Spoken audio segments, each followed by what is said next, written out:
Bonjour à tous et bienvenue sur un nouveau podcast de la chaîne Token Talkers. Aujourd'hui, on a la chance et l'honneur de recevoir Louis de Bonnecasse, CEO et cofondateur d'Intercellar. Comment vas-tu, Louis? Bah écoute, ça va très bien, Jean. Merci de m'accueillir dans ton podcast. Je suis très content d'être ici avec toi. De bon matin, mais non, c'est parfait. Plaisir partagé. On a vraiment beaucoup de chance de t'avoir. C'était difficile de t'avoir. On sait que tu as un gros planning. Voilà, c'est assez sport pour toi, mais tu nous accordes un petit peu de temps. Donc vraiment, merci pour ça. Et les auditeurs, je t'en remercie aussi énormément parce que voilà, c'est important de partager nos connaissances, c'est important d'expliquer ce que l'on fait. Et toi, tu as un gros parcours, tu as une entreprise qui est en train d'exploser. Et voilà, il y a beaucoup de gens qui sont curieux de savoir que fait Intercellar, qu'est-ce que toi tu fais. Donc, tu vas nous expliquer tout ça pendant à peu près une heure. Louis, avant de commencer, est-ce que tu peux nous dire tout simplement qui est Louis, d'où tu viens, qu'est-ce que tu as fait avant d'intéresser à l'écosystème Web3 et de cofonder Intercellar? Ouais, carrément. Alors donc du coup, moi c'est Louis de Bonnecase. On le verra un petit peu après, je vais le détailler, mais du coup, moi mon univers c'est celui du vin et des spiritueux. Donc un secteur qui parle à tout le monde, en tout cas pratiquement, surtout en France, ça a une place assez majoritaire. Et j'ai commencé en fait à travailler là-dedans. Moi, originairement, je suis des Pyrénées, du sud-ouest de la France. Je suis né à Tarbes, passionné par la montagne d'ailleurs, la pêche, je fais du triathlon, du ski évidemment, j'ai fait en club, etc. Et j'ai migré un peu plus au nord par la suite. On est à Bordeaux aujourd'hui, notre société, et moi ça fait plusieurs années déjà que j'y suis, même peut-être quasiment 10 ans. Et du Wow. coup, donc l'univers des vins et spiritueux. Et Bordeaux, c'était le meilleur endroit, parce que c'est un peu considéré quand même comme la capitale du vin dans le monde. En France, ça c'est une évidence, et même dans le monde. Et donc c'était un endroit assez logique pour moi pour venir m'installer. Et j'ai commencé en tant que négociant en vin. Donc les négociants en vin, c'est un métier en fait, le wine merchant, on dit en anglais, qui est chargé en fait c'est une personne qui est chargée de vendre les vins que les châteaux ont produits. Parce qu'en fait, c'est un système assez à part hein, à Bordeaux. En règle générale, que ce soit des vins ou même pour les spiritueux, la marque, elle distribue, elle fait le produit et elle le distribue. Elle a des commerciaux, etc. Et à Mhm. Bordeaux, c'est un système qui a plusieurs siècles. Ils avaient décidé, ils s'étaient dit, bon, bah, les châteaux, leur savoir-faire, c'est de faire du vin, et les négociants, c'est de le vendre. C'est un autre métier. Et donc c'est comme ça que j'ai commencé, 2015, dans une boîte de négoce dans laquelle après je suis devenu directeur général et j'étais associé. Et puis en 2018, donc fin 2017, début 2018, j'ai créé le premier site de vente en ligne à vendre du vin en crypto-monnaie. Wow. Parce que en fait, Ok. ouais, c'était un peu le début. Donc finalement, notre société Intercellar est assez jeune, elle a 1 an, mais ça fait plusieurs années déjà que j'œuvre un peu entre les deux. Et comment ça a commencé, c'est qu'en fait, bon, déjà le vin s'exporte beaucoup, surtout les vins assez haut de gamme. Et en fait, moi, fin 2016, début 2017, j'ai acheté mes premières cryptos. Je commençais par Bitcoin. J'ai fait un peu d'argent et je me suis dit, tiens, moi, mon métier, c'est de vendre du vin. Il y a pas mal de gens dans le monde qui ont fait pas mal d'argent, même beaucoup plus que moi d'ailleurs, avec des crypto-monnaies. Bah, pourquoi pas leur permettre d'acheter des grands crus, parce que d'une, bah, ça leur permet en fait finalement de profiter de leur retour sur investissement, et deux, ça permet aussi de, de, comment dire, d'équilibrer leur portfolio, parce qu'on le verra après, mais le vin, on l'appelle aussi l'or rouge, ça peut être un actif aussi à part entière, c'est un actif alternatif, on appelle ça. Et donc voilà comment j'ai commencé. Ensuite, une collection de NFT en 2022 avec mon associé actuel Max. Donc là, c'était un NFT de membership. Donc le NFT est égal, on redéfinira après tout ce qui est NFT, etc. Mais donc des cartes de membres. On a créé un club avec quasiment 2000 membres. Ça, c'était en 2022. Et 2023, Wow. du coup, Intercellar, que je dirige aujourd'hui avec mon associé Max, et qui est en pleine expansion, comme tu le disais. On travaille à fond là-dessus. Et je finirai juste sur le fait que, évidemment, qu'on est busy comme tous les entrepreneurs, on est très pris. Mais c'est hyper important pour nous, finalement, de participer à des podcasts comme le tien, déjà parce qu'ils sont qualitatifs, et aussi parce qu'en fait, ils s'adressent à finalement une population qui découvre aussi un peu l'écosystème. Et nous, c'est ce qu'on essaye de faire en fait au quotidien, de rendre la crypto-monnaie, le Web3, qui peuvent paraître un peu intangibles, un peu complexes, de le rendre plus accessible au travers d'un cas très concret, qui est en l'occurrence la vente de bouteilles de vin et de spiritueux. Voilà. Wow, génial. Bravo pour ta vision et ton parcours. Enfin, on sent qu'il y a énormément de passion, il y a beaucoup de connaissances. Et tu as réussi à allier tes deux passions, l'investissement, la crypto, avec le secteur du vin. Et c'est ça qui fait que ça explose et que ça marche super bien parce qu'il n'y a pas beaucoup de gens qui peuvent allier leurs passions. Et toi, tu as réussi à mettre les deux et en créer un gros business. Quand tu as commencé à t'intéresser à l'écosystème Web3, Donc, tu as commencé par les cryptos. Directement, tu as aussi compris qu'il pouvait avoir peut-être plus de choses par la suite et des NFT, notamment Interstellar. Ou est-ce que quand tu as commencé, tu t'es dit, bon, OK, le Bitcoin, c'est un potentiel, je le vois venir, mais pour l'instant, je suis encore méfiant parce qu'on est qu'en 2015-2016, c'est encore très jeune, c'est aussi vachement early. Bravo à toi d'être aussi là aussitôt. Comment tu as vu cet écosystème? Tu t'étais plutôt méfiant ou directement tu t'es dit, il y a un potentiel? Je me suis dit, il y a un potentiel. Par contre, pour être très honnête, jamais je me serais dit fin 2016, tiens, je vais mêler ça à mon business d'une manière beaucoup plus. Au début, c'était opportunisme. Je me suis dit, OK, Ouais, j'ai un truc à vendre, des grands vins. Il y a une nouvelle monnaie. Il y a des mecs qui ont plein de et des nanas qui ont plein de cette monnaie, qui ont plein de crypto, plein de Bitcoin. Donc, nouveau incroyable. marché, nouveaux clients, c'est vraiment comme ça au départ. Et après, évidemment, moi, à titre perso, vu que j'ai de la crypto, je m'intéresse à l'écosystème, etc. Et l'écosystème évolue en fait au fur et à mesure des utilisations. Je vois qu'il y a des mecs qui font telle ou telle chose. Et à un moment donné, on se dit, bon, bah vas-y, les NFT, on peut aller plus loin que juste d'accepter de vendre en crypto-monnaie.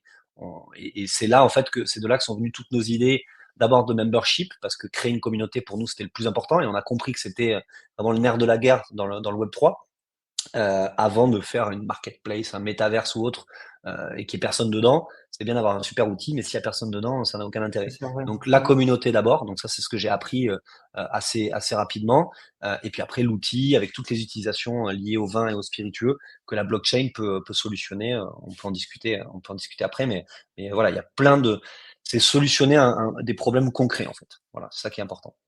Ouais, c'est ce que parfois beaucoup d'entrepreneurs oublient de faire, où ils veulent déjà se lancer dans un business et se dire je vais gagner beaucoup d'argent et je vais travailler pour moi et j'aurai pas de patron, au lieu de se dire bah peut-être je vais développer quelque chose qui va apporter de la valeur aux gens. Donc bravo pour cette vision parce que c'est pas le cas de tout le monde. Et du coup les origines d'Interstellar, donc tu dis que la boîte elle a un an, c'est vraiment jeune par contre, incroyable parcours qu'elle a fait en un an.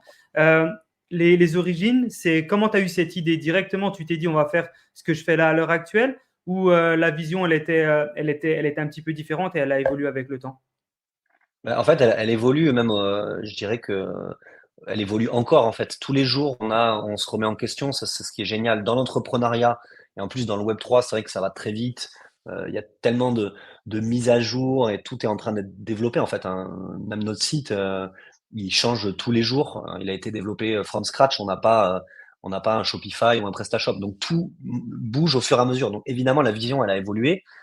Mais au départ, donc c'était opportunisme. Je vends du vin en crypto. Ensuite, c'était communautaire. Et après, c'est OK, j'ai une industrie qui est pour moi une super industrie parce que les vins spiritueux. Il faut savoir quand même que c'est la deuxième balance excédentaire en France à l'export, après l'aéronautique et même devant les cosmétiques, donc qui comprend Ok. L'Oréal, etc. Donc c'est un très gros marché, ça fait 18 milliards d'euros en France à l'export. Et donc, je me suis dit, bon, c'est un beau marché. En plus, c'est ce que nous envie quand même le monde entier, hein. Il nous reste quand même quelques petits trucs en France avec la gastronomie, évidemment, après le tourisme, etc. Mais tout ça est lié et les vins spiritueux. Et donc, je me suis dit, c'est une super industrie, elle est ultra vieillissante, ça, que ce soit en termes de communication, en termes de distribution. Et j'ai commencé à réfléchir aux problèmes qu'il y avait, que je voyais moi au quotidien depuis plusieurs années. Et je me suis dit comment la blockchain peut y répondre. Et donc il y en a plein des problématiques pour le consommateur, des problématiques de stockage. Quand j'achète du vin et que je veux le faire vieillir, bah, où est-ce que je le stocke, etc. Comment je sais si ma bouteille est une vraie? Comment je la revends sur le marché secondaire? Parce que c'est là que la blockchain est hyper pertinente dans notre secteur. C'est qu'il y a un gros marché secondaire. Un grand cru, il est échangé 6 à 7 fois avant d'être consommé. Et ça, en fait, il n'y a aucune structure dans ce marché secondaire. Et la blockchain, j'expliquerai un peu plus dans le détail comment ça y répond, mais répond à ces problématiques. Et aussi du côté des marques, les marques ont plein de problèmes, et notamment le plus gros, c'est de ne pas avoir accès à leur distribution. Ils savent pas trop où leur vin part. Ils connaissent pas leurs consommateurs ni leurs nouveaux consommateurs. Et la blockchain permet de tracer tout ça, les Tracé, bouteilles, ouais. les consommateurs. Et pour le consommateur, nous, dans l'expérience Intercellar, ça permet aussi de stocker son vin et de pouvoir l'échanger, etc. J'expliquerai le concept juste un peu après. Ok, bah, incroyable. Donc effectivement, de la mise en bouteille jusqu'à entre guillemets au consommateur ou au collectionneur, il y a vraiment une traçabilité globale des deux côtés. Et c'est vraiment la force que tu apportes. Est-ce que tu peux nous expliquer justement comment fonctionne Intercellar, ce que fait Intercellar? Parce que là, du coup, tu nous as teasé. Maintenant, on aimerait bien en savoir un petit peu plus. Mais est-ce que tu peux voilà, nous expliquer, bah, voilà, si demain je veux être client d'Intercellar, comment ça se passe? Comment ça fonctionne? Bien sûr. Du coup, en fait, le concept est hyper simple. Tu te connectes sur notre plateforme et en fait, tu vas pouvoir acheter des bouteilles de vin comme sur un site de vente en ligne classique. Alors en plus, on essaye d'avoir une expérience utilisateur un peu améliorée avec des bouteilles en 3 dimensions, etc. J'y reviendrai après. L'expérience utilisateur est hyper importante dans les vins spiritueux, même dans tous les domaines. Bref, donc du coup, tu te connectes, tu achètes une bouteille de vin ou une bouteille de spiritueux, un whisky, un cognac, etc. Tu as la bouteille physique qui va être stockée dans un entrepôt ultra sécurisé avec une hygrométrie, une température contrôlée. Et de l'autre côté, donc ça c'est stocké dans un entrepôt physique. Et de l'autre côté, le NFT, donc un jumeau digital de la bouteille, qui est stocké dans ton wallet. Donc en gros, dans ton portefeuille numérique. Et du coup, tu as les deux. Et en fait, ce que tu vas pouvoir faire, c'est qu'une fois que tu as ton jumeau numérique dans ton wallet, tu peux soit l'échanger. Donc ça rend ultra liquide tous les échanges de collectionneurs. Bah, j'ai une caisse de, de champagne très rare, Krug par exemple, et toi tu as une bouteille de Pétrus. Pof, je les échange. Et une fois que les deux personnes sont d'accord, pof, on peut échanger en fait. On peut aussi juste simplement les transférer. On peut les revendre. Je revends ma bouteille, etc. à quelqu'un d'autre qui veut l'acheter. Mais ce qui est génial, c'est que la bouteille physique ne bouge pas. Donc elle vient directement de chez le producteur, elle ne bouge pas de l'entrepôt. Et donc la première personne qui se fait livrer la bouteille, parce qu'à un moment donné, évidemment, on peut donc détruire le NFT en échange de la livraison de la bouteille. Et dans ces cas-là, la personne en face, elle est garantie que la bouteille est une vraie et qu'elle a été bien conservée. Parce qu'un vin, notamment les vins, les spiritueux, c'est un peu moins fragile, mais les vins sont très fragiles. Donc voilà un petit peu le concept. Donc là, actuellement, par exemple, on a pas mal de ventes en cours de grands crus, de grands crus de Bordeaux notamment. Et si je prends, je sais pas, une bouteille, par exemple celle-là, hop, on voit en fait qu'on a l'expérience 3D, donc ça c'est hyper important, j'en reparlerai après, mais le côté gamification de la cave est hyper importante pour nous, et ce sera important d'ailleurs dans tous les secteurs d'activité. Et ici en fait mon wallet est connecté, donc si je vais dans My Cellar ici, c'est mes bouteilles par exemple, alors que si je vais sur une session, tu vois ici, qui n'est pas, donc par exemple on va sur la marketplace, ici, on peut voir que en fait, je Ok. dois connecter mon wallet. Donc en fait, c'est une connexion par wallet, ce qui est un peu en fait quand on dit le web 1, c'était la connexion via une adresse mail. Le web 2, c'est une connexion via plutôt Google, par exemple, ou tes comptes de réseaux sociaux. Le web 3, c'est une connexion via un wallet. Alors, ce qui est intéressant en plus chez nous, c'est que soit bah, tu as un wallet, un portefeuille numérique, soit en fait, tu vas pouvoir en créer un automatiquement en utilisant Génial. ton mail ou ton identifiant Google. Donc le but, c'est 100%. vraiment de rendre la Trop bien. plateforme la plus accessible. Voilà. Et donc ici, comme je le disais, donc ça c'est mon wallet, donc ces NFT sont dans mon portefeuille numérique. Et par exemple, si je veux prendre une bouteille ici, bah, je vais pouvoir, alors pas la claim ici parce que c'est des primeurs, mais donc si je prends par exemple une bouteille de Calvados ici, alors attends, hop, parce que là en fait en ce moment on fait des primeurs, donc c'est des vins qui sont pas livrables, mais peu importe. Donc ici tu peux claim la bouteille en échange de, euh, de, euh, le NFT va être détruit en fait. Ici, tu Ouais, peux ouais. le revendre, voilà, sur le marché secondaire, Incroyable. donc ça va apparaître dans la marketplace en marché secondaire, ou le transférer aussi ici. Voilà, on essaye de rendre l'expérience la plus simple possible, et voilà un petit peu ce qu'on fait. Alors attends, je vais revenir du coup à la session. Voilà. Bravo, bravo. C'est assez incroyable parce que vous ne devez pas être beaucoup sur le marché à le faire. Je pense même peut-être un des premiers en France, ça c'est sûr. Franchement, bravo d'avoir eu cet esprit aussi un peu révolutionnaire parce que, comme tu le dis, c'est un secteur d'activité qui a du mal à grandir. Alors qui grandit ici, mais qui a du mal à se développer ou à innover. Et toi, tu arrives avec un truc complètement destructif et tu dis, OK, ça, maintenant, on va le changer, on va faire quelque chose de nouveau. Donc, ça, c'est comme tu l'as dit, ça facilite la vie des acheteurs, des vendeurs, des collectionneurs. Enfin, c'est une vraie marketplace, donc une place de marché pour les gens qui ne connaissent pas.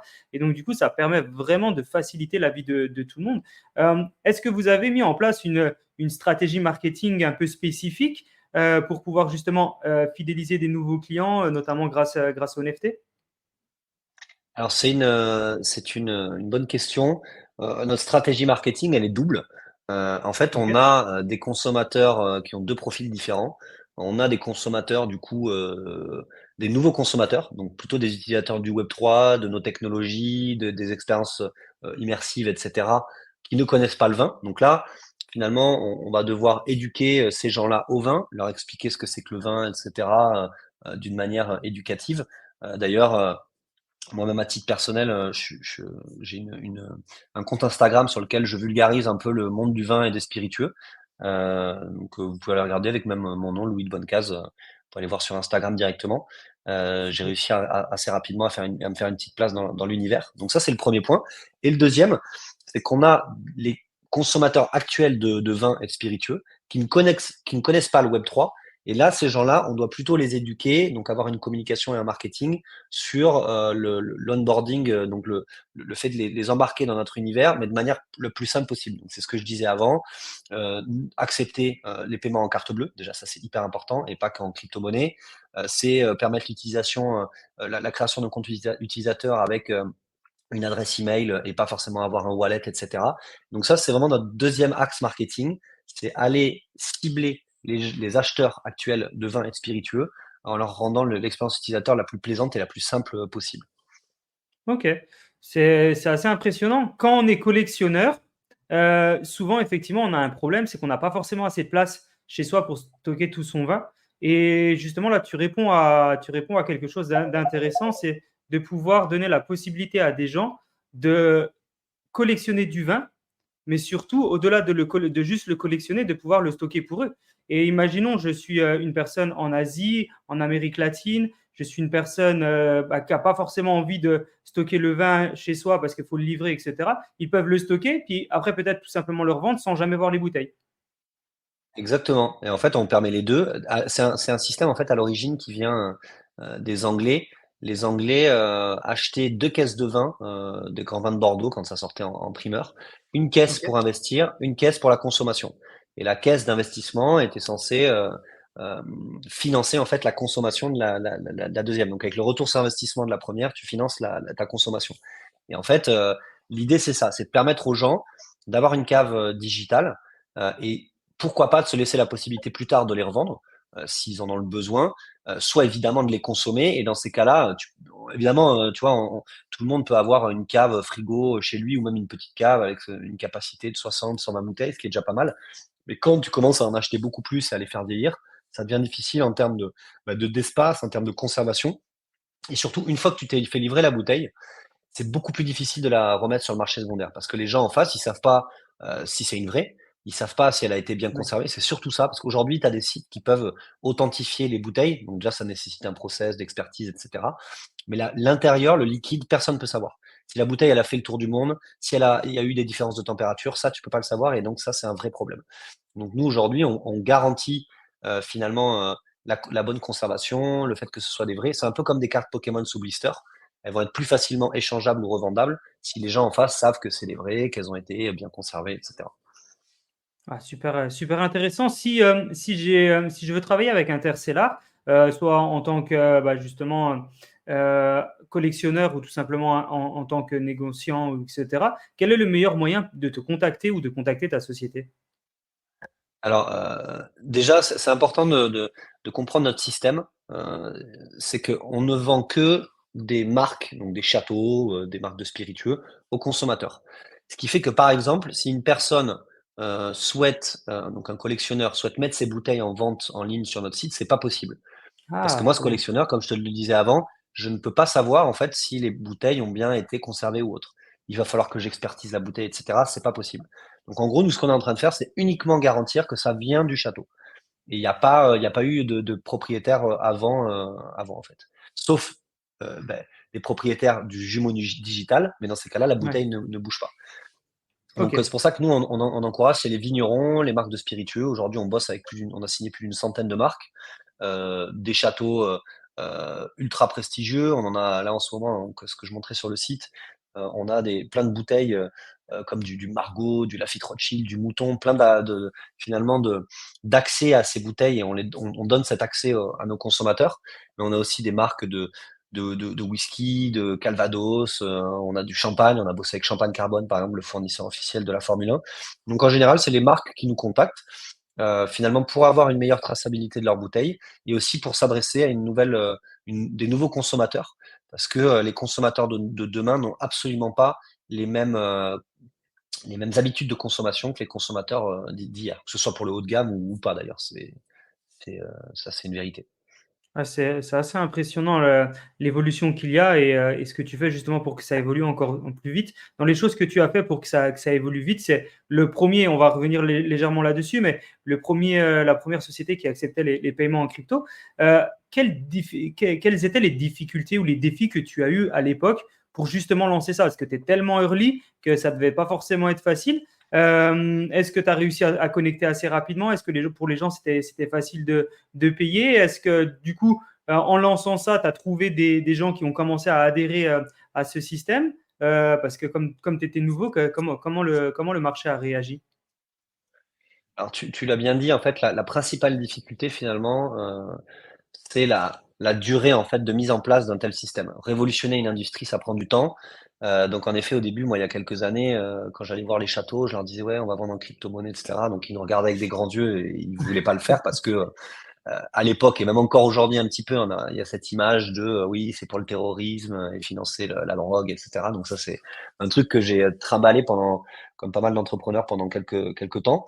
Et finalement, en fait, après, ça prend forme. Les, marques voient, en fait, finalement, qu'on commence à répondre à des problèmes. Les consommateurs, eux aussi, commencent à avoir une plateforme qui est intéressante. Et aujourd'hui, avec Interstellar, le principal défi, c'est celui-là, c'est d'accompagner cette transition, l'onboarding, des acheteurs et des marques. Donc finalement, la mass adoption, pour laquelle on œuvre et la difficulté, du coup, c'est dans un tel contexte, c'est le financement. Et en fait, tu peux pas, générer au tout début suffisamment d'argent pour financer ta vision et c'est pour ça que les startups, déjà en général et le Web3 encore plus parce que c'est une vision, qui est encore plus disruptive, ont besoin de se financer et donc c'est par rapport à cette difficulté-là, en fait, qu'on a trouvé la solution du financement. Donc on a levé des fonds auprès, d'une trentaine de business angels, un peu Wow. partout en France et même dans le monde. Donc on a levé 1 million d'euros avec, des personnalités, comme, Bilal El Alami qui nous a accompagnés depuis le début, comme les membres du board de Swissborg, qui est la plus grosse plateforme de crypto-monnaie en Suisse. Cyrus Fazel, le CEO, par exemple, a investi dans notre société. Sandbox avec Sébastien Borgé. On a le groupe de casino Partouche également. Ça, c'est hyper important parce que en fait, eux, ils ont plus de 100 établissements en France et dans le monde. Donc, ils nous accompagnent et ils nous aident aussi sur la distribution. On a Nicolas Baca qui est l'ancien CTO de Ledger. On a plus d'une trentaine on a Owen et son frère William Simonin, donc Asher. On a voilà plus d'une trentaine de business angels qui nous aident en termes de finances. Donc c'est ce que je disais, c'est hyper important. Accompagner une transition, ça demande des fonds et de l'argent. Et en plus, ils nous aident sur l'aspect stratégique de la boîte, puisque chacun a des spécificités qui nous permettent d'avancer. Voilà. On va dire que tu es très, très bien accompagné. Félicitations à toi. C'est important de savoir bien s'entourer. Et là, il y a beaucoup de gens qui lèvent des fonds pour lever des fonds. Toi, tu as levé des fonds, bon, éventuellement parce que tu en avais besoin, mais en même temps, ça t'a permis de te lier avec des personnes qui sont incroyables de l'écosystème. La plupart, on les a déjà eu sur le podcast. C'est vraiment des gens formidables et vraiment bravo, bravo à toi. Est-ce que tu peux nous parler d'une autre success story que tu as lancée? C'était donc les cartes de membres avec les NFT One Bottle Club. Tu avais donc vendu à l'époque, si je ne dis pas de bêtises, 1855 NFT, c'est ça. Est-ce que tu peux nous expliquer ce succès? Parce que vendre des NFT avec des bouteilles de vin, je ne sais pas comment c'était lié, ça ne devait pas être facile à l'époque. Et comment tu as réussi à faire ce succès? Et merci d'être de plus en plus nombreux à nous suivre sur la chaîne Token Talker. C'est vraiment un plaisir. Je vais prendre 45 secondes de votre temps pour vous présenter notre sponsor, la société Aria. Aria Crypto, c'est en fait un centre de commande qui vous permet de prendre des décisions éclairées pour investir dans les cryptos. La société elle a été fondée par Jonathan et Anastasia, qui sont les co-CEO d'Aria. Ils ont eu pour idée tout simplement de faire une agence algorithmique pour mettre des notes sur les cryptos. Grâce à eux, vous allez combler tout simplement vos lacunes en matière d'accessibilité aux informations et d'évaluation des risques dans le secteur des crypto-monnaies. Avec plus de 35 mesures, ils analysent les cryptos dont la capitalisation dépasse les 500 millions de dollars. Grâce à eux, vous allez rester informé en temps réel des développements du marché, des risques que vous allez pouvoir prendre dans le secteur et vous allez pouvoir adapter vos stratégies d'information grâce à leur IA. N'hésitez pas à explorer leur tableau de bord, créer votre premier portfolio avec Aria et bien sûr, restez connecté. Le principal défi, surtout à l'époque, c'était le bear market, la collection One Ah Bottle ouais. Club, on l'avait lancé en 2022. Donc c'était vraiment la merde au niveau des cryptos. Et en fait, non, non, en fait, on a créé notre premier socle communautaire. On a vu ce qui se faisait à côté et on a dit, tiens, le vin, en fait, finalement, c'est déjà un club, c'est déjà une communauté. Si tu rencontres un mec qui a, je sais pas, il va te dire, bah, moi j'ai déjà bu un Mouton Rothschild de 90 et toi, bah, moi aussi. Et en fait, finalement, cette notion de club, elle s'applique hyper bien en fait au monde du vin et des spiritueux. D'accord. J'aime bien dire que le vin, le vin, c'est le lubrifiant social, tu vois, ça permet de connecter les gens physiquement en plus, parce que c'est très important. Là, on parle beaucoup de digital, mais le physique est hyper important, on fait beaucoup d'événements, etc. Et on s'est dit, bon, bah, tiens, on va créer une communauté, on va créer un club où les principaux avantages, ben, ça va être de l'accès à des events, donc on fait beaucoup d'événements encore aujourd'hui, et un accès à des ventes exclusives. Et c'est de là, en fait, après qu'on a créé Interstellar. Et les membres originels de notre club ont des accès privilégiés à toutes nos ventes. C'est-à-dire qu'ils sont whitelistés, ils peuvent minter, donc acheter les NFT, des bouteilles avant tout le monde, etc. Donc voilà un petit peu l'idée, c'était et comme je le disais, c'était de créer une communauté avant de créer un outil en fait. Beaucoup, alors les grandes sociétés, ça les impacte pas trop parce que c'est du budget marketing, mais tu vois, des boîtes comme Carrefour, etc., ont fait des métaverses, etc., mais il y avait personne dessus. Parce qu'en fait, d'abord, il faut créer un socle de valeurs, il faut créer une communauté active sur les réseaux sociaux et même physiquement. Et c'était vraiment l'objectif pour nous à l'origine avec Wine Bottle Club, qu'on perpétue encore aujourd'hui, puisqu'ils ont évidemment des accès, c'était la promesse, sur Interstellar. Et ils peuvent s'échanger du coup les parts et il y a des gens, enfin, il y a des gens qui peuvent vendre leur carte de membre, etc. Ouais, ouais, tout à fait. Et Waouh. d'ailleurs, c'est un système qu'on a initié et que d'autres, après, finalement, ont mis en place et qu'on a aidé à mettre en place d'ailleurs. Par exemple, on a lancé un vignoble qui s'appelle Château Edmus. C'est un ancien cadre de chez Apple qui a acheté 1,5 hectare de vigne à Saint-Émilion, un super terroir. Et il a créé sa marque de vin, un Saint-Émilion Grand Cru, qui s'appelle Edmus, donc du coup. Et il est le premier à avoir créé des cartes de membres allocataires, c'est-à-dire les membres de son club Edmus, de son château, ont plein d'avantages dans son château, etc. Et donc, on voit que c'est un modèle d'ailleurs qui fonctionne, le modèle de fidélité avec les NFT, et de plus en plus de marques qui n'ont pas que des expériences. En fait, acheter une bouteille, c'est bien, mais rajouter des expériences physiques, de nos tourismes, euh, des masterclass, des dégustations en live, etc. Plein de choses, on peut mettre plein de choses autour de son produit. Et ça, en fait, on peut le faire au travers de NFT membership de club. Et donc, c'est quelque chose qu'on a mis en place et qui est en train de bien fonctionner. On a une partie club dans notre site Interstellar, d'ailleurs. Vous pouvez aller voir. Waouh, félicitations, félicitations pour ça. Il y a une question que je me pose, c'est comment les gens déjà qui sont dans le monde du vin, tu arrives à les faire comprendre la valeur du Web3 et la technologie blockchain derrière. Est-ce que quand tu vas les voir, ils comprennent assez rapidement? Est-ce qu'il y en a qui connaissent peut-être déjà? Ou est-ce que bah, du coup, ça prend du temps avant de leur expliquer qu'effectivement, il y a un avantage pour eux, notamment peut-être la traçabilité, la sécurité? Est-ce que tu peux nous expliquer comment ils le prennent et est-ce que c'est assez facile à expliquer? Non, ça prend pas mal de temps et après j'ai des petites anecdotes là-dessus. Tu vois, en fait, finalement, on se dit ouais, non mais ils sont tous old school, etc. Et en fait, l'une de nos premières collabs, c'était avec le château Pape Clément. Donc Bernard Magré, c'est je crois le premier milliardaire du vin. Il a plus de 50 châteaux et son plus grand château, c'est Pape Clément. Et lui, il doit avoir 85 ans. Il tient d'une main de fer son entreprise.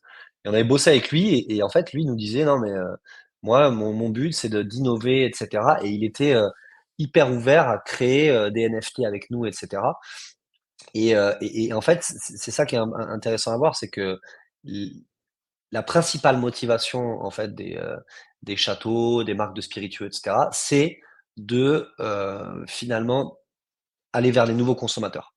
Parce que le consommateur, en fait, alors nous, on est plutôt dans le haut de gamme, donc le consommateur d'hier, c'était le CSP+, ou des gens qui avaient fait un peu d'argent, des entrepreneurs pour les plus grands crus dans l'industrie, etc.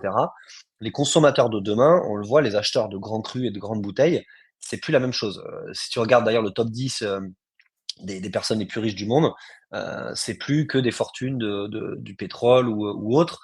On a des Bezos, des Elon Musk, des Zuckerberg, etc. Donc on voit que la tech finalement est en train de prendre une place très importante dans la finance d'aujourd'hui. Et les achats en dépendent en fait. C'est-à-dire que ce soit dans le vin ou les spiritueux ou autre chose, on voit en fait que targeter des nouveaux consommateurs, c'est totalement différent. Et c'est ça en fait que vont chercher les marques aujourd'hui, c'est comment je vais pouvoir arriver à parler à des jeunes consommateurs, d'autant plus que nous, dans notre secteur Mmh. d'activité du vin, il y a un peu une déconsommation, et donc finalement voilà, le but c'est ça et c'est ça en fait qui les attire. C'est le challenge d'aller chercher les nouveaux consommateurs. Ouais, très intéressant. Bah, au moins, ils sont innovants parce que c'est pas forcément le cas de tout le monde dans ce secteur. Et effectivement, quand tu cherches quelles pourraient être les possibilités, comme tu l'as dit, notamment grâce à la tech, le fait qu'ils soient ouverts, vraiment félicitations à eux. Est-ce que tu peux nous expliquer, on en a parlé rapidement au début et on a dit on allait en parler un petit peu après, c'est justement le processus de traçabilité de NFT sur la blockchain, comment justement Interstellar assure cette traçabilité et cette sécurité des produits grâce à la blockchain. Alors en fait, ce qui se passe, c'est qu'au départ, le château, il va, émettre des NFT où on va le faire pour lui, de certaines bouteilles. Donc, au début, évidemment, les châteaux, sont un peu, ils regardent en fait comment ça fonctionne, donc ils vont pas faire toute leur production. Donc souvent, c'est une partie de leur prod ou alors on fait des éditions, limitées. Mais parfois, donc celui que je disais tout à l'heure, par exemple, Edmus, lui, il nous a confié toute la production. C'était 1700 bouteilles qu'on a vendues quasiment Waouh. toutes en 24 heures. C'était assez impressionnant. Et lui, vu que c'est un tout petit vignoble, ça représentait toute son année 2017. Mais donc, en général, c'est une partie. Donc, le château met une partie en NFT qu'on va minter. Donc, on est sur la blockchain Polygon, pour information. Au début, on était sur Ethereum. Et tu vois, on évolue sans cesse parce que bon, les gas fees sont, même pour un produit haut de gamme, sont quand même assez rédhibitoires. Donc, on est sur la blockchain Polygon. Et pour chaque bouteille, il y a un NFT qui va lui être attribué. Donc, le jumeau digital dont je parlais. Et en fait, ce qui va se passer, c'est que nous, on va stocker le vin dans un entrepôt et le vin vient du château directement. Donc, il y a tout un audit, etc., du château, etc. Et après, il y a ce qu'on appelle un proof of reserve, où en fait, un peu comme dans les cryptos, on va pouvoir prouver que le stock est bien physiquement entreposé et correspond bien à tel et tel NFT sur la blockchain. Et à la fin, donc entre-temps, donc c'est ce que j'expliquais tout à l'heure, tu as tout le process où tu peux échanger tes NFT, les revendre, etc. Et à la fin, la personne qui veut se faire livrer la bouteille, elle a un genre de forme à remplir. Elle va mettre son adresse, elle va payer ses frais d'envoi. Donc, si c'est en France, évidemment, c'est pas très cher, mais si c'est à Hawaï ou j'en sais rien, c'est pas le même prix. Donc, en fonction de la destination, tu payes ton frais de transport. Et le NFT correspondant à la bouteille que tu te fais livrer, il est burn, donc il est détruit. Et tu reçois Ok. la bouteille qui correspondait à ton NFT. Donc, on sécurise finalement tous les échanges qui ont lieu alors que la bouteille physique ne bouge pas. Après, il y a d'autres solutions potentielles, mais nous, pour l'instant, on ne travaille pas forcément là-dessus, où on peut tracer même la bouteille une fois qu'elle a été livrée. Mais le problème, c'est que je te disais tout à l'heure, tu peux jamais vérifier que la bouteille a été bien conservée. Bien Donc, stocké, c'est ouais. pas de la garantie à 100%. Voilà. Et donc, du coup, il y a deux questions qui me viennent. La première, c'est quand les personnes stockent. Donc, c'est vous qui stockez ou en tout cas, c'est dans un garage. Il y a des frais pour le consommateur au niveau du stockage ou comment ça se passe? C'est-à-dire, une fois que j'ai acheté le NFT, je dois payer tous les mois une location pour stocker ma bouteille? Ouais, tout à fait. Alors, pour l'instant, jusqu'en décembre 2024, on offre tous les frais de stockage. Donc ça, Ouais, c'est plutôt génial. cool. Ouais. Et à partir de cette date-là, donc à partir de janvier 2025, il en coûtera, en fait, c'est un système d'abonnement. Et ça te coûte à peu près, pour une caisse de 6 bouteilles, ça coûte environ 1,20 € par mois par caisse de 6. Voilà. Ok. Donc, ce qu'il faut voir, c'est que c'est souvent des bouteilles assez haut de gamme, donc ça représente quelque chose d'assez faible. Mais pour un stocker, donc si tu deviens, c'était mon métier d'avant, si tu es négociant, le problème, c'est que quand tu as 10 bouteilles, 100 bouteilles, 10 000, 100 000 bouteilles, bah là, ça devient beaucoup plus cher et beaucoup plus dur à immobiliser. Donc, le but aujourd'hui, en fait, c'est de faire porter le stock par le consommateur avec un prix qui est pas délirant. Et donc, en effet, on facture sous forme d'abonnement. Encore une fois, la blockchain permet de détecter automatiquement le nombre de NFT qu'il y a donc de bouteilles qu'il y a dans le wallet et de calculer les frais automatiquement. Waouh, génial. C'est vraiment très bien fait. Est-ce que tu peux nous dire avec tes mots, de manière le plus simple possible, parce qu'on voit que tu vulgarises super bien, tout simplement, c'est quoi un NFT? Ok. Alors un NFT, donc c'est un non-fungible token en anglais, donc un token non fongible. La fongibilité, c'est le fait de pouvoir reproduire un objet. Par exemple, un billet de banque, c'est fongible. C'est-à-dire que tu peux avoir le même billet de banque et il a la même valeur. Une maison, c'est fongible. Enfin, dans un lotissement, on va dire que la maison, tu peux avoir des maisons qui sont exactement les mêmes, etc. Une voiture, pareil, c'est fongible. Un NFT, c'est non fongible. Ça veut dire que le NFT, il est unique et qu'on ne peut pas le copier en fait sur la blockchain. Donc en gros, le NFT, ça garantit l'unicité d'un produit ou juste ça peut être l'unicité de la valeur numérique en elle-même. Tu n'es pas obligé d'adosser à un NFT un objet physique. Nous, c'est ce qu'on a décidé de faire. Et en gros, le NFT va te permettre de garantir une traçabilité, il va te permettre de garantir une unicité. Et finalement, donc si je dois donner encore, pour aller un peu plus loin dans la définition du NFT, il y a 3 types de NFT. Tu as des NFT qui sont purement virtuels, artistiques ou communautaires. Donc tout le monde a vu les Bored Ape, donc c'est les singes qu'on a pu voir. Les CryptoPunks également, qui atteignent des sommes faramineuses. Là, c'est vraiment des NFT qui sont liés à aucun actif physique ou autre. C'est uniquement finalement ce qu'on appelle les profil pictures. Et en fait, c'est là vraiment pour avoir un sentiment d'appartenance à des communautés. Ils peuvent aussi faire des événements, etc. Mais là, c'est vraiment l'aspect communautaire. Donc ça, c'est le premier type. Le deuxième type, c'est le NFT utilitaire. Donc là, par exemple, on a expliqué tout à l'heure le Wine Bottle Club. C'est un NFT de membership. Ça veut dire que le NFT te donne des utilités. Soit dans le monde réel, donc là, en l'occurrence, ça peut être des événements, etc. Soit virtuel, accès à une plateforme, à des prix, des discounts, etc. Et il faut savoir que tout se calcule de manière automatique. Donc, si tu as ton NFT dans ton wallet, tu peux faire en sorte de dire, OK, je montre certains produits en vente aux personnes qui ont ce NFT que d'autres ne verraient pas s'ils ne l'avaient pas. Tu vois. Donc, c'est ça qui est magique dans la blockchain. Dans les NFT utilitaires, toujours dans cette deuxième catégorie, tu peux avoir aussi une utilité donc, dans des jeux vidéo, par exemple. Pour prendre un exemple très simple, je sais pas, Fortnite ou même Warcraft à l'époque. Une arme, elle peut être unique, elle est à toi, et elle a une utilité dans le jeu parce que tu peux l'utiliser et qu'elle a des pouvoirs, etc. Donc ça, c'est le deuxième type, c'est le NFT utilitaire. Le troisième type, c'est celui dans lequel on opère nous, c'est le NFT phygital, donc qui est adossé à un objet physique, ce qu'on appelle les real world assets tokenisés. Tout le monde parle de ça en ce moment, c'est une des narratives les plus tendances pour 2024 et même 2025. Et typiquement, c'est ce que Interstellar fait, du real world asset, donc de l'actif physique réel qui est tokenisé, donc adossé à un NFT. Et un NFT égale un actif physique. Donc voilà un petit peu pour ma définition et quelques explications sur les NFT. Eh ben, c'est ultra clair et je pense que ça va servir à beaucoup, beaucoup de gens parce que tu l'as vraiment bien expliqué. En plus, tu es allé en détail pour expliquer les différents types. Donc, vraiment, merci pour ça. Pour aller un peu dans la partie technique, pour les gens qui sont un peu plus experts, quel style de blockchain vous utilisez pour la digitalisation, enfin pour tokeniser et faire des NFT? Donc on utilise la blockchain Polygon. Comme je disais tout à l'heure, en fait, c'est une constante évolution. En fait, les blockchains, elles évoluent et tant mieux. Il y a des équipes derrière qui travaillent, etc. Euh, Utiliser un layer 1 ou un layer 2, pour nous, bon, c'était au début, on était sur Ethereum, c'est ce que je te disais. Ethereum, donc c'est la blockchain, le layer 1 de tous les smart contracts aujourd'hui, enfin en tout cas d'une grande majorité.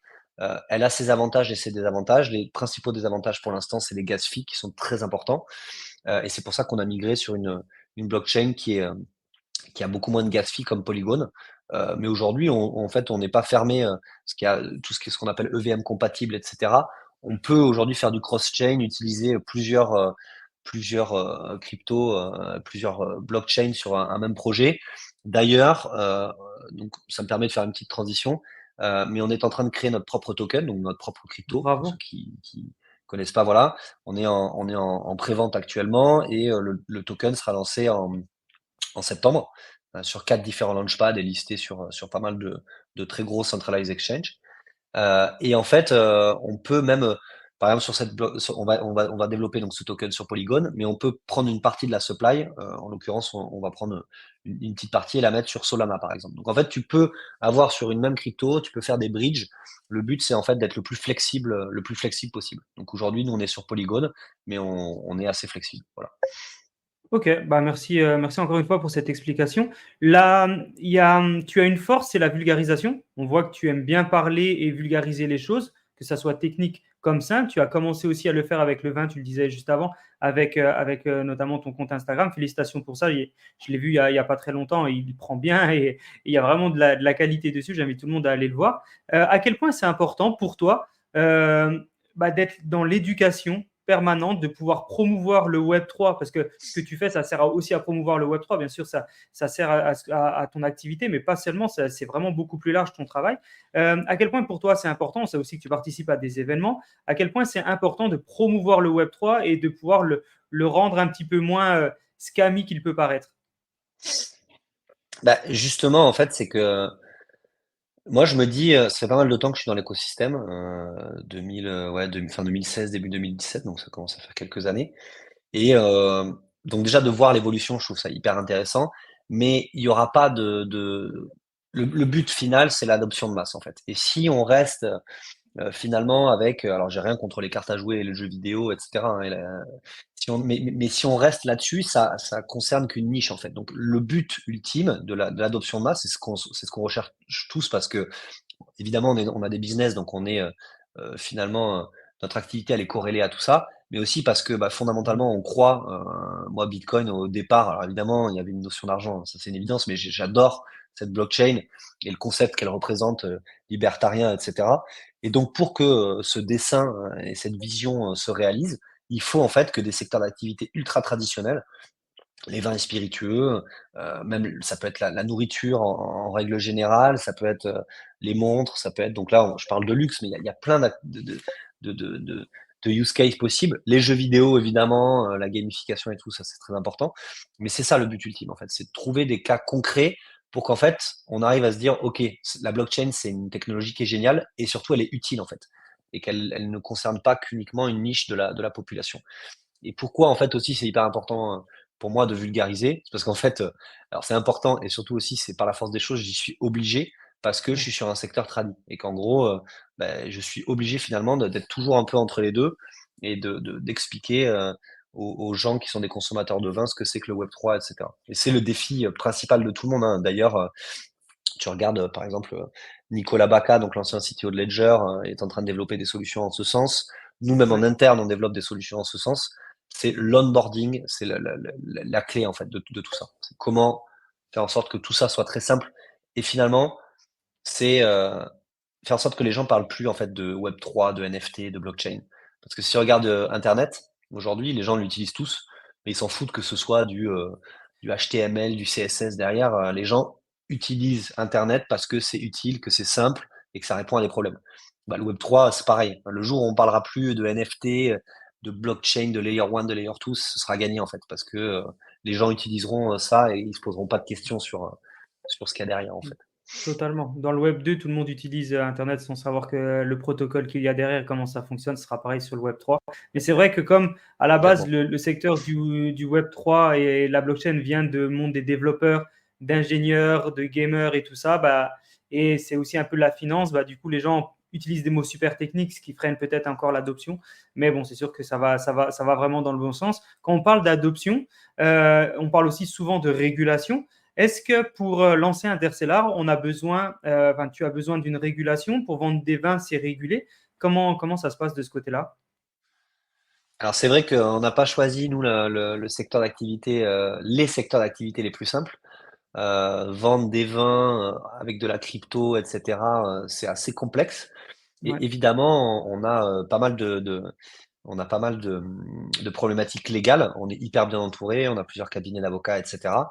Mais en effet, c'est un challenge tous les jours. Alors la régulation, dans les vins et spiritueux, évidemment, elle est très présente et il y a pas mal de choses à savoir, mais elle est, en place depuis quand même pas mal de temps, même si on l'a fait évoluer, même nous, au travers de notre technologie, de notre plateforme. C'est-à-dire que on va, je pense, à terme, faire même évoluer une partie de la législation, sur les vins et spiritueux, en tout cas sur certains aspects des échanges et cetera. Mais après, ouais, c'est surtout l'aspect crypto qui est assez complexe, surtout en France. Alors notre société, elle est basée, le siège est à Levallois-Perret, là, on va le bouger d'ailleurs certainement à Bordeaux. Mais c'est important pour nous de dire que notre société est en France parce que, on l'a fait, vraiment par image et parce que, si tu veux, les vins spiritueux, c'est un produit qui est français et c'est compliqué auprès même des marques, des châteaux, de lancer une marque, enfin de lancer une plateforme si elle est à Dubaï ou autre. En termes de crédibilité, c'est pas terrible, c'est même plutôt mauvais. Donc c'était hyper important pour nous parce que c'est un produit français, qu'on est fier de la France, de lancer la plateforme en France. Mais en effet, on fait face à pas mal de soucis dans l'entrepreneuriat. L'entrepreneuriat en France, c'est très complexe, c'est beaucoup de barrières, beaucoup de complexité, beaucoup de taxes. Mais il y a des solutions. Donc voilà, on bosse là-dessus, évidemment. Mais c'est vrai que c'est pas toujours évident l'écosystème en France pour lancer des entreprises.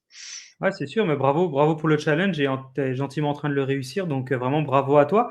Tu parles souvent d'amélioration. Euh, Parfois, il y a des retours clients qui sont importants. Est-ce qu'il y a des retours clients qui t'ont permis de dire, OK, là, il y a des choses sur lesquelles je peux améliorer et qui ont permis à la plateforme de grandir? Ah mais sans arrêt, sans arrêt. C'est-à-dire que nous, on est ultra friands des retours. Tu vois, là, on avait une première version de notre site Interstellar où on faisait juste des drops. Là, on est en bêta version de la marketplace qui a été lancée déjà, je pense, il y a quasiment 2 mois, qui fonctionne Wow. hyper bien en termes techniques, d'échange, de mint, etc. Donc tout marche bien. Mais l'UX est sans arrêt à améliorer. Donc en fait, on prend les feedbacks de tous les consommateurs et évidemment qu'on les écoute et qu'on jour on change la plateforme en fonction de ce que nous disent les gens. Euh, la plupart du temps, et ça répond aussi à une question que tu me posais tout à l'heure, comment on fait pour vous contacter facilement? On a un Discord Ah, Interstellar cool. avec, je crois qu'on doit avoir plus de 10 000 membres dessus. Il suffit donc de poser les questions dans les canaux dédiés, voire même d'ouvrir un ticket si on a un problème à titre personnel. Mais ouais, tous les jours, on prend les feedbacks, tu vois. On est en train de développer l'UX en ce moment et on bosse justement sur pas mal de feedbacks. Quand on a un, tu dis OK, bon, j'écoute. Quand on a deux, trois, quatre, cinq qui vont dans le même sens, tu dis OK, il y a un problème, allez, on change, on écoute la commu, tu vois. Et ça, c'est un peu le Web3 aussi, tu vois. Le Web3, en fait, c'est pas que la technologie. Pour moi, le Web3, c'est la techno, c'est la communauté, hyper important, heu et c'est des nouvelles formes de marketing aussi. Donc on n'en parle pas beaucoup, ou en tout cas les gens disent souvent: «Non, mais le Web3 c'est que du marketing, et c'est la technologie qui doit être privilégiée». Mais le fait est que ouais, le Web3 en fait est en train de créer, des nouvelles formes de marketing et cetera, heu, communautaires, nouvelles utilisations sur les réseaux sociaux, du farming de tokens. Donc je rentrerai pas dans les détails, mais il y a plein de choses que la communauté Web3 fait qui se faisaient pas avant. Et c'est pour ça d'ailleurs que mon compte Instagram a cartonné. C'est parce que dans le monde des vins spiritueux, on n'utilise pas forcément toutes les techniques de marketing Web3 ou de marketing un peu avancé. Et donc du coup, voilà, c'est un point qui est important. Voilà. Donc le retour, pour répondre à ta question originelle, des consommateurs est hyper important pour nous, OK. fondamental. Bah, bravo. Le, quels sont les plans pour le futur d'Interstellar? Quelle est la vision? Je ne sais pas si tu peux la partager, hein, tu as sûrement de la confidentialité derrière, mais je ne sais pas quels sont les plans pour 1 an, pour 5 ans, pour Interstellar. Est-ce que tu peux nous partager un peu la vision et les plans pour le futur? Ouais, il y a de la confidentialité sur certains points très précis, mais après non, non, notre vision elle est très claire et on la partage et elle évolue, comme je disais aussi au fur et à mesure, mais pour l'instant elle est très claire. C'est que notre but, c'est d'aller chercher le plus, donc il y a plusieurs points, d'aller chercher le plus de châteaux et de marques possibles et de consommateurs. Ça va ensemble. En fait, le sourcing appelle le consommateur parce que, bah, plus tu as des produits rares, plus il y a des consommateurs et le consommateur appelle le sourcing parce que nous, pour qu'on ait en fait des, allocations ou qu'on ait, une partie des vins, de certains vignobles et cetera, qu'on nous l'accorde parce que c'est des productions limitées, il faut qu'on ait des consommateurs intéressants. Donc c'est un peu le serpent qui se mord la queue, Hmm. mais ça, c'est une de nos narratives les plus importantes, une de nos objectifs le plus important. Et le deuxième, c'est comment on fait pour avoir des utilisateurs? C'est la gamification de notre plateforme. Ça, c'est un point, sur lequel on peut Mhm. s'attarder un peu parce que pour moi, il est hyper important. Le consommateur de demain, que ce soit dans le vin, dans les fringues, dans n'importe quoi, dans la technologie et cetera, il a besoin en fait de se divertir quand il achète. Et c'est encore plus valable pour moi dans l'univers du luxe, c'est que quand tu achètes une bouteille à 300 balles, à 500 voire plus, acheter juste avec, un vieux JPEG, un commentaire de dégustation et une livraison, pour moi, c'est un non-sens parce que c'est des beaux produits et cetera. Donc toutes les notions d'immersion, de gamification, en fait. Donc pour te donner du coup des exemples concrets de notre vision, ce qu'on va faire avec Interstellar, au travers de notre token d'ailleurs, qui va être une loyalty token, donc une crypto-monnaie qui va régir notre écosystème, c'est la possibilité en fait d'aller jouer avec ta cave personnelle. Donc là, je t'ai montré tout à l'heure sur mon écran, notre cave, qui pour l'instant en fait est une addition de tous les NFT que tu as. Ça, c'est la vision, ultra simpliste, mais qui fonctionne bien. La vision à plus long terme, c'est d'avoir en fait, ce qu'on appelle un microverse, c'est-à-dire une cave. Finalement, c'est pas un métaverse sur laquelle tu as des gens qui se baladent, et cetera. Ça, on n'y croit pas forcément, en tout cas pour notre secteur d'activité. Mais c'est ta cave personnelle que tu vas pouvoir customiser. Donc, en dépensant ton token, tu vas pouvoir upgrade ta cave. Donc, tu pars d'un niveau 1. Je te donne un exemple. Par exemple, je sais pas, tu as une cave en terre battue, dans laquelle, du coup, tu peux mettre tes real world assets, mais ils sont pas bien mis en avant. Donc, tu l'upgrades niveau 2, niveau 3. Tu vas pouvoir acheter des items ou customiser avec tes propres NFT. Tu as un Bored Ape, bah, tu vas pouvoir acheter un slot pour pouvoir customiser ta cave et mettre ton Bored Ape. Et niveau 10, niveau 11, niveau 12, tu vas avoir des nouveaux éléments que tu peux mettre, etc. Et ça, en fait, ça va participer dans la gamification en fait de notre expérience.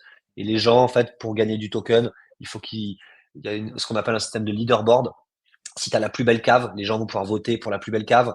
Si Wow. tu as le plus grand nombre de bouteilles, si tu as des bonnes performances sur les vins que tu as achetés, etc., tu vas être récompensé en token. Et tout ça, c'est ce qu'on appelle la gamification pour nous de notre distribution et de notre cave. Et ça, c'est la vision pour nous qu'on est en train de développer. Donc ça, c'est hyper important. Wow, bah, très impressionnant. En tout cas, on voit qu'il y a une vision très long terme et qui est super solide. Vraiment, bravo pour cette vision. Louis, on aime bien poser des questions aux entrepreneurs qu'on reçoit sur leur facilité ou leur difficulté à gérer la vie perso et pro. Tu travailles énormément, tu es partout. Tu le disais en début du podcast, tu as le temps de faire, ou en tout cas, tu essaies de te donner le temps de faire du sport, notamment du triathlon. On sait que c'est une activité qui est physique et qui prend beaucoup de temps en termes d'entraînement. Enfin, il y a 3 sports, etc. Comment tu as réussi, toi, à trouver l'équilibre, si bien sûr tu l'as trouvé, entre la vie pro et la vie perso? C'est une super question, parce que je suis en plein dedans en ce moment. Alors malheureusement, il n'y a pas de clé. Ok. J'écoutais un podcast justement il n'y a pas longtemps qui disait que dans la vie, tu as plusieurs piliers. Donc je crois que c'est quatre. Tu as les passions, tu as le travail, la famille et les amis. Voilà. Et Mhm. c'est compliqué d'être à 100%, enfin c'est même impossible d'être à 100% sur les quatre. Donc, faut faire des choix. Donc moi actuellement, j'ai choisi ma famille et mon travail que j'arrive à très bien lier. Mais malheureusement, donc tu vois, par exemple, le triathlon, en plus, j'avais pas choisi le truc le plus simple parce que tu as trois activités dedans. Donc, je l'ai mis un peu de côté. Je fais mon sport le matin. Donc, déjà, je me lève très tôt. Ça, c'est un peu. Bon. Pourtant, je suis plutôt un oiseau de nuit, tu vois, mais se lever tôt, c'est quand même plutôt pas mal, surtout quand tu as un gamin. C'est le moment où, en fait, bah, tu es au calme et tu peux faire les choses que tu as envie de faire, etc. Prendre le temps. Parce que déjà le contexte de nos vies en règle générale, la société, le fait d'être entrepreneur, bah, tu n'as plus de temps. Donc, dans la gestion du temps, voilà, c'est la priorisation. Et ensuite, c'est pour moi, donc, comme je te dis, j'ai choisi la famille et le travail. C'est un équilibre à trouver parce qu'en fait, avoir une vie personnelle qui est remplie, je pense que ça t'aide à devenir, en tout cas sur le long terme, un meilleur entrepreneur ou en tout cas même une meilleure personne. Donc c'est toujours important en fait de privilégier aussi bah, sa famille, ses amis aussi. Donc là, comme je disais, c'est l'un des autres piliers. J'ai pas forcément trop le temps en ce moment, mais je le ferai plus tard en fait. Voilà, il faut choisir. Mais la Totalement. gestion du temps est assez complexe en effet, mais ça se fait. Et ça participe justement après à un certain équilibre. Moi, je pense que sans ma femme, mon bébé, et cetera, ce serait plus dur, déjà en termes d'équilibre et en termes de vision aussi, tu vois? Tu sais pourquoi tu travailles, et donc voilà, c'est, difficile mais pas impossible de lier les 2. Ok, bah bravo, merci pour ce partage. C'est toujours intéressant d'écouter les entrepreneurs qui réussissent à faire des choses et mettre des choses en place pour justement avancer et croître. Donc merci pour ce partage. Euh, Une autre question qui est plutôt sur l'écosystème Web3. Quel est, toi, ton avis personnel actuellement sur l'évolution de l'écosystème Web3? On sait qu'il y a pas mal de narratifs qui sont en train de se déployer. Tu as parlé vraiment des RWA, c'est quelque chose qu'on partage énormément au sein de Token Talkers, parce qu'on est vraiment un podcast sur lequel on essaie d'avoir un focus beaucoup sur le RWA. Donc là-dessus, vraiment, on te comprend. Qu'est-ce que tu penses, toi, actuellement de l'écosystème Web3? Est-ce qu'il est encore early? Est-ce qu'il est en train de se développer? On sait tous que le mass market est très important aussi. Est-ce que tu trouves qu'il évolue bien? Est-ce que ça prend encore un peu trop de temps? Et puis, une dernière question dans la question, qu'est-ce que tu penses des institutionnels qui commencent à s'intéresser au Web3. Voilà, on a tous entendu de BlackRock il n'y a pas très longtemps. Quel est ton avis par rapport à tout ça? Alors tu réponds un peu à la question parce que justement c'est ce que j'allais te dire sur l'évolution de l'écosystème du Web3. C'est que moi donc j'ai vécu plusieurs bear markets. Donc j'étais pas là pour le premier là, je crois, 2013 ou 2014. Ouais. Donc j'ai fait 2017, 2022, enfin je parle des bull markets pardon. Donc 2017, 2021. Là actuellement, bon je sais pas si on peut parler d'un bull market ou pas. En tout cas j'ai connu plusieurs phases. J'ai fait tous les events, etc. Et là, pour la première fois, sur ce bull run, on voit apparaître des institutionnels, mais pas forcément après. Donc, évidemment, BlackRock, etc. Ça, c'est des très bons exemples. Mais même en fait, en termes donc si tu regardes les cabinets d'audit et de stratégie comme EY, Deloitte, KPMG, ça y est, on les voit sur les events. Tu as des mecs qui arrivent. Donc, tu as des départements Web3. Pareil dans les cabinets de conseil en stratégie. On a beaucoup d'anciens profils de McKinsey, de Bain, de BCG, etc. Donc en fait, finalement, Merci d'être de plus en plus nombreux à nous suivre sur le podcast de Token Talkers. Aujourd'hui, je vais vous présenter notre sponsor NetClub qui a été fondé par Laurent Chébeau en décembre 2021. NetClub, en fait, se consacre tout simplement à l'éducation financière et à la culture financière. On sait que c'est vraiment un des enjeux cruciaux en France car 80% des gens ne sont pas éduqués financièrement. Donc leur mission, c'est tout simple. Grâce à la plateforme et au contenu éducatif qu'ils mettent en place, ils ont pour objectif que vous soyez indépendant financièrement, que vous puissiez tout simplement réduire vos dépenses, gérer des revenus complémentaires et investir intelligemment. NetClub, en fait, c'est vraiment un couteau suisse où vous avez la possibilité de faire beaucoup de choses. Vous avez également une communauté bienveillante avec 550 membres. Vous avez aussi plus de 400 événements qui ont été organisés durant les 2 dernières années. Donc, en gros, NetClub, c'est quoi? C'est prenez en main vos finances, accéder à des outils pour faire des économies, gagner des revenus complémentaires, faites fructifier votre argent, tout ça, pour préparer votre avenir financier avec sérénité. Si vous voulez plus d'informations sur NetClub, je vous invite à nous contacter ou aller sur le site qui est écrit en commentaire ou dans le lien de la vidéo. Bien sûr, on est là pour vous répondre et un podcast a été tourné il n'y a pas très longtemps avec Laurent Chébeau, le fondateur de NEC. À très vite. on voit, en fait, et c'est plutôt, je le vois plutôt d'un très bon œil, c'est qu'on voit que les institutionnels arrivent et vont venir finalement, en fait, nous aider aussi un peu à réguler, alors pas forcément en termes légal, mais à réguler ce marché qui est un marché de dégène à l'origine. Donc c'est un peu les événements Web3, c'est toujours assez fun parce que ça mélange énormément de cultures, énormément de gens qui sont passionnés, donc parfois excessifs. Et donc c'est un truc qu'il faut vivre.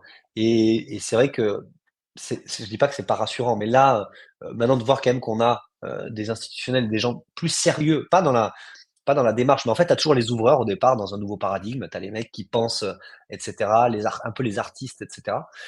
Et après, ça vient structurer. Et donc là, on en est là. Et donc, je suis content de voir que pour une fois, on n'est pas sur un bull market où il y a que des dégènes et Mmh. tout ce que ça ramène aussi, hein, les scams, et cetera. Bon, ça, il y en a toujours, mais on voit que ça se régule. Et là, je le sens vraiment beaucoup plus, tu vois.